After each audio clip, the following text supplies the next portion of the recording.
Welcome to the Real News Network. I'm Jessica Devereaux in Baltimore. Thousands took to the streets of Washington Saturday in one of the U.S.'s largest pro-Palestinian demonstrations. As the death toll in Gaza surpassed 1,800, Israeli forces have carried out a unilateral withdrawal from portions of Gaza. But Israeli airstrikes continue, killing a 6-year-old girl and injuring dozens.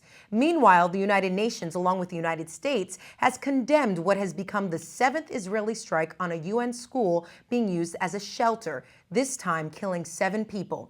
This is what the State Department had to say about the incident. State Department spokesperson Jen Psaki said, quote, "The United States is appalled by today's disgraceful shelling outside a UNRWA school in Rafah, sheltering some 3,000 displaced persons, in which 10 more Palestinian civilians were tragically killed. We once again stress that Israel do more to meet its own standards and avoid civilian casualties."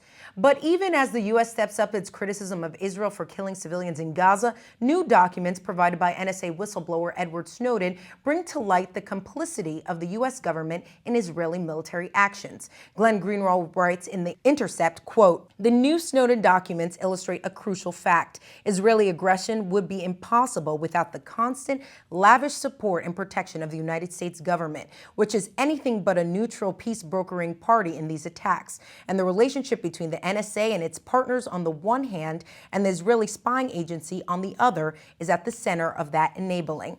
Now joining us to discuss all of this are our two guests, Linda Sarsour and Chris Hedges. Linda Sarsour is a Palestinian-American activist serving as the executive director of the Arab American Association of New York. And also joining us is Chris Hedges. He's a Pulitzer-Prize winning journalist, a senior fellow at the Nation Institute, and a regular columnist at Truthdig. He was also the former Middle East bureau chief for the New York Times and has reported extensively from the occupied Palestinian territories. Thank you both for joining us. Thank you. Thank you for having me. Linda, let's start off with you. You took to the streets of Washington with thousands of others this past weekend, expressing your outrage at the ongoing civilian death toll in Gaza. As I mentioned in the introduction, 1,800 people have been killed. So what's your response to supporters of Israel who say they have a right to defend themselves? Every country has the right to defend itself, but it doesn't justify the killing of over 85% civilians, children, schools, mosques in the region. And to continue to say that you have the right to defend yourself while you have a whole entire population under siege in the largest open air prison, for me is beyond anything that I can personally comprehend. And our message is that we can't just continue to call for ceasefires. We need to call to an end of siege on Gaza. We need to call for an end to military occupation in the West Bank and go back to the table with real negotiations, genuine negotiations, and not ones that include 1,000,001 conditions by the state of Israel. Yeah, and Chris, as I mentioned in the introduction, it's no secret that the U.S. supplies Israel with billions of dollars of weapons and diplomatic support. What's the significance of these newest Snowden revelations? Well, I think they confirm something that those of us who cover the region always suspected, and that is that there is a close intertwining of the American military and intelligence establishment with the Israeli military and intelligence establishment. Let's not forget that many of the ordinances that are being dropped on Gaza are actually manufactured in the United States. I've picked up pieces of shell casings from bombs that have been dropped by the Israeli Air Force on Gaza City, and it says manufactured in Dayton, Ohio. So this is just one more piece of the puzzle. We are deeply complicit in the slaughter that is being unleashed by the Israeli military against a defenseless population, a population that has no air force, no navy, no command and control, no mechanized units, no heavy artillery, and certainly no air force. And the idea that this is a war or that the Palestinians in Gaza represent any kind of an existential threat to Israel is absurd.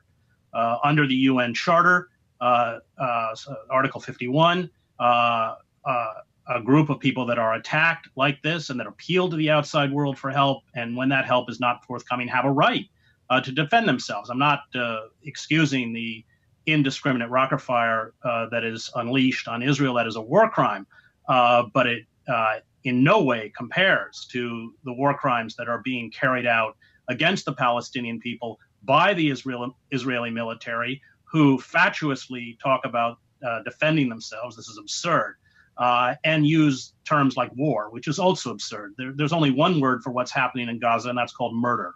And I want to turn and talk about how the mainstream press is covering this. Chris, you mentioned how people have been complicit in the slaughter, but there are some saying that they've been more willing to challenge the Israeli narrative. I want to play a clip from BBC's Jon Snow questioning Israeli Ambassador Michael Oren about claims that Hamas uses human shields. And then we'll run a clip from CNN's Chris Cuomo asking State Department spokesperson Jen Psaki, how can you condemn Israeli attacks while giving them weapons? Let's roll that clip.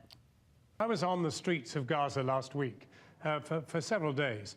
And I have to say, the idea that these people are human shields, you see people being wounded and killed simply because strikes hit the street they're on. I mean, they are not human shields. This is a densely populated area in which there are ordinary people living ordinary lives in as far as it's possible in this extraordinary situation. They're not human shields. You say this is wrong, you can't do this kind of shelling or targeted attacks. You are providing the weapons and artillery that allow these attacks to continue. Does that complicate a message of humanity coming from the United States?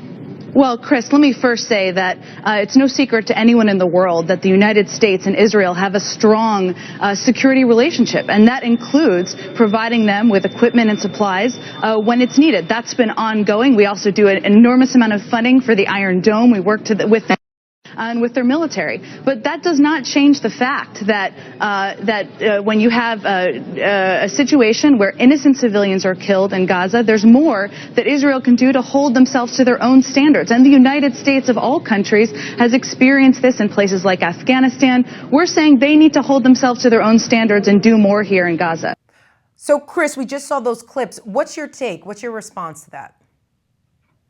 I think the American press has not done a particularly good job in covering this conflict. In fact, it's pretty much caved to the Israeli lobby in the same way that our elected officials, including 100% of the American Senate, have caved to the Israeli lobby, which, of course, includes supposedly our most liberal figures in the Senate, like Bernie Sanders and others. As somebody who comes out of the region and spent as long as I did in the region, I'm kind of appalled. I thought the BBC interview was good in that it was so exceptional, but the European coverage of this has always been better than the American coverage. You see such a disproportionate amount of time handed over to Israeli spokespeople, especially on the airwaves. And if you get a voice in that dissents from the Israeli narrative, it invariably in terms of time, is cut off. And often these people are banished. Especially the most vocal critics, people like Rabbi Henry Siegman, the great scholar Norman Finkelstein, Noam Chomsky, real critics of the Israeli policy are pretty much not on the airwaves at all.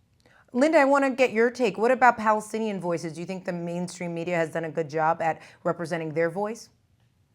I absolutely agree with Chris that if you compare the airtime that Palestinian voices have received versus Israeli voices, it's not comparable. And when someone dares to criticize the bias of the media, their interviews get canceled, as we saw recently with Runa Jibril criticizing her own network, MSNBC. And I think there has been a shift from previous attacks on Gaza and in this entire conflict that we've been dealing with for 66 years, is that social media has played a huge part. There's no way the media cannot report on what's happening in Gaza whilst civilians and citizen journalists and surgeons are putting out horrific images from the region and videos of people getting murdered as they're taping, for example, destruction of neighborhoods. So social media has been our opportunity and the opportunity for the Palestinians in Gaza to tell their own story. And nobody can deny, no one in the media can deny what is happening right now in Gaza. And while some media outlets can continue to justify what's happening based on the premise that Israel has a right to defend itself, which then justifies the killing of innocent children mostly, and women and men and seniors, but at the same time, the general public, the outcry across the world has been really pro-Palestinian. And I think people can't deny what's happening in Gaza. And social media has been a very important tool to tell our story. This premise that Israel has a right to defend itself really has picked up in Congress. As Chris mentioned, Congress unanimously voted to support Israel. And Chris, I want to get your take on this, because this is more than in the past. We've had Glenn Ford on, who mentioned how Representative Barbara Lee in the past was against supporting resolutions like this. But now we're seeing this united front. What's behind this? What do you think is the rationale behind this? Money, money. That's how AIPAC works. And they have a lot of money to spend, and they have a large public relations arm to punish people who don't toe the line. So there's no daylight between the Republican and Democratic policy vis-a-vis Israel, and it really comes down to something that crass. Bernie Sanders, who wants to run for president, is not going to buck the Israeli lobby, and it's kind of pathetic. That there's not even one dissenting voice on something that is this flagrant in terms of the violation of international law and the clear carrying out by the Israeli Defense Forces of war crimes. That's not a contentious issue. That's a fact. But Chris, money was always an issue before, why? Is it because it's an election year? Is that really what specifically, or is there more to this? You've got a little more variance in the House. So when you talk about Barbara Lee, you're not talking about the Senate. But always there's been pretty much overwhelming support within the political establishment for, I hate to call it Israeli policy. It's really a neocon right-wing policy. I covered the election campaign of Yitzhak Rabin carried out for prime minister, and AIPAC and these groups put a lot of money into Likud at the time to challenge Rabin because he wanted to carry out a peace process, which led, of course, to the Oslo Agreement. And that's why when Rabin was inaugurated as prime minister, he did not invite these American groups like AIPAC to his inaugural. There was a great deal of tension. So I think sometimes we misname this when we call it an Israeli policy. It's a neocon, far right-wing policy. Bibi Netanyahu has been unequivocal before he became prime minister about saying he would never permit a Palestinian state. He mouths this sort of mantra of the two-state solution. But we have all sorts of stuff, including in his book, where he says that he will never, ever allow the Palestinian state. And then all we ever hear about is Hamas in their charter. And, I have issues with Hamas. I'm not defending them as sort of any kind of paradigm of democracy and enlightenment. But, Israel gets a pass on this. The Israeli government that is in power now, including Avigdor Lieberman and others, are unequivocal in their statements that they will never, ever permit a Palestinian state. And the fact is, with the expansion of settlements, the use of force, the creation of ringed ghettos, open-air prisons like Gaza, but we must look at the West Bank, where we have essentially created 8 roughly pod-like structures completely surrounded by the Israelis, the impoverishment, the kind of Africanization of the Palestinians so that they must struggle at a subsistence level. All of this is done by design. And the fact is, whatever Hamas says, they don't have any capacity to affect the Israeli state, while the Israeli state is carrying out a policy not only of, I think at this point, genocide is not too strong a word, but certainly the indiscriminate slaughter of innocents, but is also carrying out a policy of a land grab, 40% of the land on the West Bank, and the kind of creation of apartheid, an apartheid-like system that makes any semblance of a Palestinian state impossible. And I think many of us fear that with the expansion of Israeli policy day by day, especially, take a look at East Jerusalem. It's unrecognizable from when I first went there in 1988 because of Israeli buildings and seizures of land. We are seeing an active campaign by the Israeli state to do what they accuse Hamas of doing and not being able to do, and that is crushing the existence of the Palestinian state itself. That is the policy. That is what is being carried out, and that is never spoken. I'm glad that you mentioned Hamas and this idea of coexistence, because that's one of the biggest arguments against Hamas is that there's a portion in their charter that says that they want to kill the Jews, they don't want to coexist with Jews. But what are the real facts behind this, Linda? Can you give us sort of an update? So I'm obviously no expert on Hamas and on their charter, but what I do understand is that their point of contention is that Hamas has in their charter that they will not recognize the state of Israel, and people will say, how do we then, acknowledge a Palestinian state or Hamas if they don't recognize the, existence of the state of Israel? My understanding is that in 2006 they moved away from that position as they were getting ready for elections that they obviously won. And my understanding also is in a recent interview that Khalid Mish'al, one of the top leaders of Hamas, who's currently in Qatar, said to Charlie Rose, look, we've always been ready to, coexist with the Jews. We're just not ready to coexist with the occupiers. So the talking point always stands with the other side and the opposition, because they don't want anyone to know that there could potentially be progress, or that there is a potential for peace, and that Hamas could be part of the Palestinian unity government. I mean, we just saw recently Fatah and Hamas joined together for a unity government. This is when all the chaos erupted in the Middle East, and I mean in the region. So I'm no defender of Hamas, even though I'm a pro-Palestinian. I'm a Palestinian myself. I support the plight of the Palestinian people for their own state. I support an end of siege on Gaza and an end to military occupation. And unfortunately, the opposition has equated all of that with people to say that we are pro-Hamas and anti-Semitic for even believing those three things. So I'm no defender of Hamas or an expert on their charter, but my understanding that's clearly documented online is that they have moved away from their position about wanting the destruction of the state of Israel and not to recognize Israel as a state. There's long been negotiations through Egyptian security officials with Israel. That is why Al-Qaeda condemned Hamas as an apostate movement, because they had communications with the Israeli government, especially under the Mubarak regime, through a third party. And I don't think it's fair to Hamas, or certainly to the Palestinians, to talk about this kind of hostile attitude toward the Israeli government while you have the blockade in place, where, even the most basic amenities, medical aid, food, and everything else is denied intentionally to the Palestinian people, so that all of their energy goes into the struggle to survive itself. And that's an Israeli policy. I mean, there's very little difference between life in Gaza and life in the ghettos that were set up by the Nazi regimes initially in Europe. Of course, those regimes eventually went on to do something Israel will never do, extermination camps and everything else. But the existence, the horror, the overcrowding, the fact that people can't leave, can't work, have struggles just getting clean water. What they have done, this collective punishment on 1.8 million people, is one of the most egregious war crimes on the planet. And to somehow expect the Palestinian people to lie down and speak civilly to a government that is carrying out this horror. And let's remember that most of the residents in Gaza are children.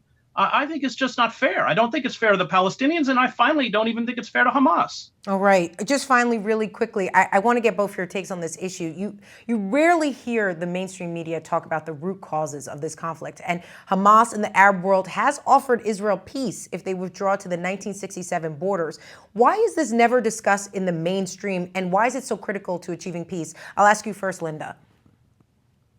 It's absolutely critical to achieve peace, to go back to the root cause of military occupation, and even the shift within the Jewish community and the pro-Israel folks who are pro-Israel about ending military occupation. And I think the media again toes the same line. There's like this, I try not to be a conspiracy theorist, but I'm really, personally as a Palestinian, I sit back and I'm like, really? There are people right now in Gaza who cannot even become refugees again. And when we look at the atrocities, for example, in Syria, we look at people fleeing to Jordan, fleeing to Turkey. The Gazans have nowhere to go. And for us to continue to sit back and talk about this as if it just started, 3 weeks ago, and not talk about the open air prison, not talk about military occupation and the apartheid wall and checkpoints and the conditions of the Palestinian people is beyond me. And we must go back to the root cause, right? But what happens is when we start going back to the root cause, we become the radicals, we become pro-Hamas, and we become towing the line of the Palestinian terrorists. And I think one of the talking points is that Hamas equals Palestinians and Palestinians all equal Hamas. And that is why the justification of killing of innocents in Gaza is justified by the Israeli government, because they all voted for Hamas, so they deserve this. They put themselves in this situation. I think that is the most ridiculous argument when we look at our country as Americans. When we had George Bush as our president, I didn't vote for George Bush, and he did not represent my interest when we killed over 1 million Iraqis in Iraq in a war that was based on lies. So I think that same rhetoric and that same talking points are being used against the Palestinian people.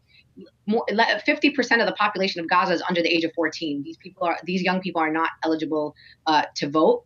And I think that mainstream media needs to start pushing back on these talking points that are all put in this PR playbook that every single Israeli official has used if you watch and compare the interviews that have happened. So yes, let's go back to the root cause. Let's look at long-term solutions and not temporary band-aids by calling for ceasefires. Chris, I'll let you have the final word. Well, I mean, this is the problem. People don't have any context by which they understand what's happening. Go back to 1948, 700,000 Palestinians driven in a ruthless campaign of ethnic cleansing, which included the massacre of large numbers of civilians intentionally to drive them into Gaza, into refugee camps, out of the country. This process of ethnic cleansing by various forms has long been a part of the Israeli agenda. It has certainly been ramped up under the right-wing Kadima and previously Likud governments. We see the foreign minister, Avigdor Lieberman, calling for transfer. That means throwing people, Palestinian families, over the border, out of the country, or in his words, driving them into the sea. And I think, rather than respond to this particular event alone, we have to understand that this is part of a process, and a very dark and criminal process, not only denying the dignity and right of Palestinians to control their own lives and their own fate, but an attempt to essentially seize the entire land of Palestine, to violate international law by not only not going back to the 1967 borders, but creating, is in essence Bantustans or Israeli-type townships where you have a dwindling and impoverished and deeply repressed group of Palestinians withering away. That is the policy, and the attacks on Gaza illustrate that when put into that context. It's part of a pattern, and we have many statements by people who are in power, including Netanyahu himself, some of which were recorded candidly, that confirm this. So the problem is, the press tends to look at things in isolation.